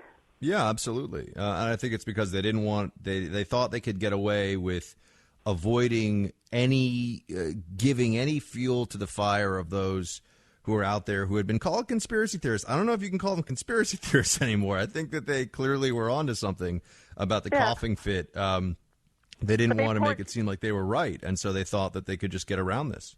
Yeah, well, instead they poured gasoline on the fire. I just think it's unfortunate. I am certainly no fan of Trump, and I don't know. I'm a U.S. citizen, so I can vote. I just am living in Canada now, and I don't know. I can't bring myself to vote for either of these people, which is, I suppose, very tempted to write in none of the above just to register my dismay at the whole process. But I hear you, Mary Ellen. Well, thank you for calling in from British Columbia. We appreciate you lending your voice to the program today. Good to talk to you. Speaking of waste, we can talk about the amount of money that has been spent looking into the Clintons and trying to find out if they've done this illegal thing or that illegal thing, and that's certainly a discussion that is open to us and perhaps some of you think is particularly worthwhile. I would just say, or I would add into all this, think of all of the effort, particularly that Hillary Clinton and her senior staff have had to put or have chosen to put, depending on which aspect of this we're discussing, into her non-official duties.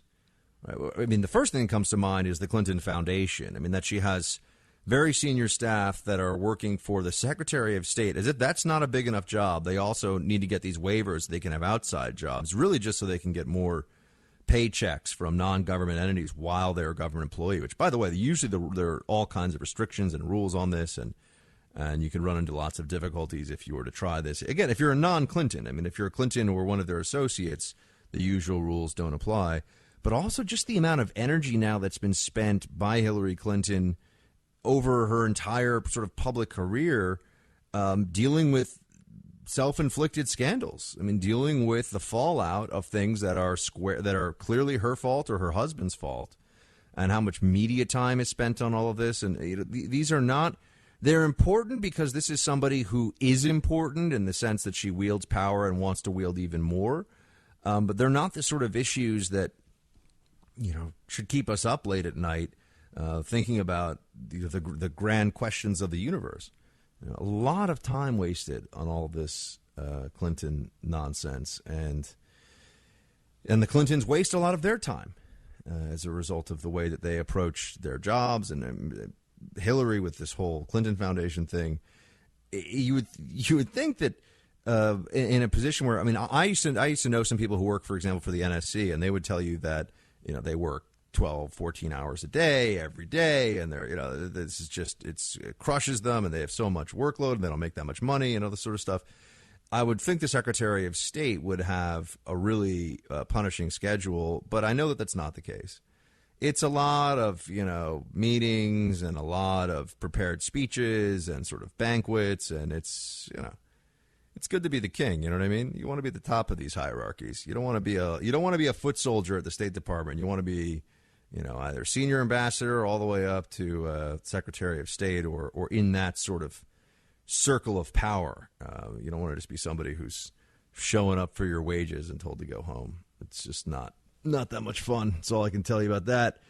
I wanted to move on a little bit here, not spend too much time on it. A couple things, though, that I found of interest. One is that the French Prime Minister, Manuel Valls, has said that the country's intel and security services are foiling terror plots and dismantling militant networks every day. They're essentially stuck in a constant process of disrupting cells, of stopping terror networks from being able to carry out mass casualty attacks. As we know, not always successfully. There have been a couple of very big attacks in Paris over the last in France, two in Paris and one in Nice over the last 12 months, and a few other smaller attacks, some very gruesome attacks sprinkled in there as well. And you have that thwarted effort against Notre Dame. It looks, by the way, that is a cell, according to French authorities. This just happened last week or last weekend. That's a cell that was at least in contact with the Islamic State in Syria. So they weren't necessarily acting on direct orders from ISIS in terms of the operational details, but they had been, they were sort of communications. That's what the French authorities are saying. You have about 7,000 soldiers have been deployed on the streets of France to help combat this Islamic extremism issue. You have the Prime Minister also saying that 15,000 people in France right now are being monitored for radicalization as they're trying to find these jihadist militants. Now, keep in mind, France is, let's call it, a fifth the size of the United States. So in terms of proportion, if you have 15,000 people, in France who are suspected jihadist militants, in the U.S. context, that would be more like, 75,000 people? Maybe you could say a little less, let's say 50,000, but based on the numbers, it'd be like 75,000 people that we think are ISIS sympathizers and may have been either trained or have radicalized on their own. By the way, that would completely overwhelm our security service. I mean, there's no way we'd be able to track 75,000. Quite honestly, even a few thousand starts to get to be too much for what security services can reliably handle, and nothing is reliable really in this area either, in the sense that you can be monitoring a group and it doesn't seem like they're operational, and you missed a detail, and then all of a sudden you've got a major mass casualty attack on your hands. But, I mean, you look at what France is going through right now. I mean, it is a national nightmare. They are in a state of emergency. You have a 15-year-old boy, by the way, was arrested in Paris on Saturday on suspicion of planning a terrorist attack. And this is just, it doesn't look like this is going to slow down anytime soon. So the socialist prime minister, François Hollande, recently said there will be new attacks, there will be innocent victims. So, I mean, they're just basically saying we're going to get hit again. We're doing all this stuff. We're in a state of emergency. We are going to get hit again.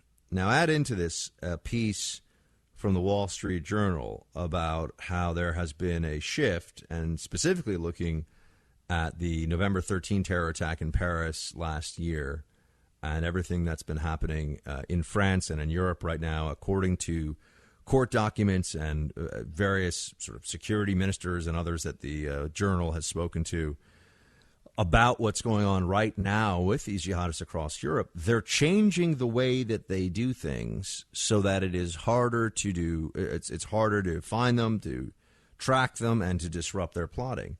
Essentially, they're using tradecraft and switching up their tactics and their techniques, their procedures, so that it's not an issue of just, okay, we've got the phone number for this guy, and when he talks to, we'll look at them and we'll watch them and see what happens.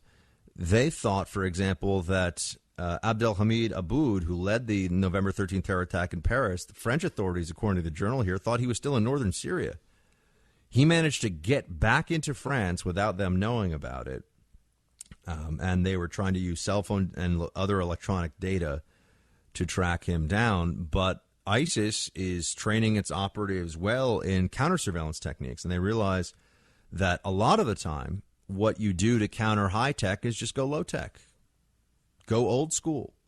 You start using written hand-pass notes, for example, or you use classic from The Wire, the HBO series, burner phones. You start using burner phones. Instead of using encryption, which can, it's sort of like having a safe out in the open in your house. People want to know what's in the safe. They figure you got to have something valuable in there. Instead of encryption, they use anonymity. So they try to find anonymous web applications or things that they can do that don't require any real identifying information but allow them to communicate. And they also will go through periods where they'll just go dark just to sort of see what the authorities do and just to throw them off the trail. And their tradecraft, the terrorist tradecraft, based on all this information the Wall Street Journal has compiled, has been getting more sophisticated. It seems like their expertise in what it is that they do and the sort of evil science of terrorism that they're applying themselves to is improving. And that should be a very big concern for everybody looking at this problem. So the French are basically saying we're unraveling plots every day, but by the way, we are going to get hit again. We're in a state of emergency. It's getting harder to track these guys. We've got thousands and thousands of them under surveillance. This is what I think a lot of Americans see, and they say to themselves, I know I feel bad about refugees from Syria and such, but I don't want to deal with this. And you say, Buck, but what if we let in, as Hillary wants to, 50,000 refugees? What if only 100 of them are radicalized? Well, you want to take that risk? 100 out of 50,000. That's a lot of ISIS terrorists that could get in here. What if it's only 50? What if it's only 10 or 5? Is this a risk that a government should be taking? I mean, look, it's not as straightforward a question as a lot of people want to believe it is. It's very easy in the abstract to be somebody who's incredibly generous with taking in refugees and doing all these things. Once you start to apply a little more of the, okay, do you want these individuals on your street? Is it on your conscience if a small percentage of them engage in a mass casualty attack? I don't know really where Europe is heading with all this, because they're not really equipped to handle these problems. And these are long-term problems now. This is going to continue on. There's no solution. There's no reasonable solution for them in the next few months, few years to get this whole thing under control. This is very bad, my friends. Big issue. All right. We got to go into a break. I'll be right back. Buck Sexton. The Blaze Radio Network.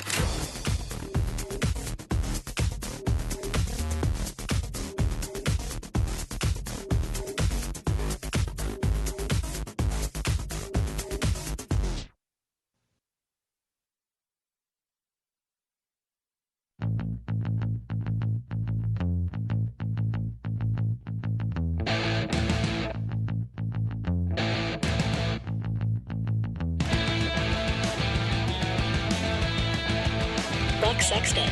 The Blaze Radio Network. Hat tip to Stoats for passing this along to me on Twitter here. Some new additions to the Oxford English Dictionary include moobs and YOLO. Moobs are a term for man boobs or fatty tissue in the male chest area resembling the female breast. That is what a moob is. And what was the other one? Oh, yeah, YOLO is what you say if you want no one to ever take you seriously. No, YOLO is you only live. Yeah, that's also true. YOLO is you only live once. And it's the sort of thing that when you are, you've just decided that you're pledging the fraternity, you want to stand up, hold that cup of beer from the keg high in the sky and yell, YOLO! Some other fun words on here are, one is gender fluid, which is somebody who doesn't identify with a single gender, although when you think about it, that term kind of, you think about other things. And yoga lattes, which is a thing that, it's Pilates combined with yoga, which clearly I am a yoga lattes devotee with my pumpkin spice latte and all the rest of it. So those are some important new words that are now officially words you can use. And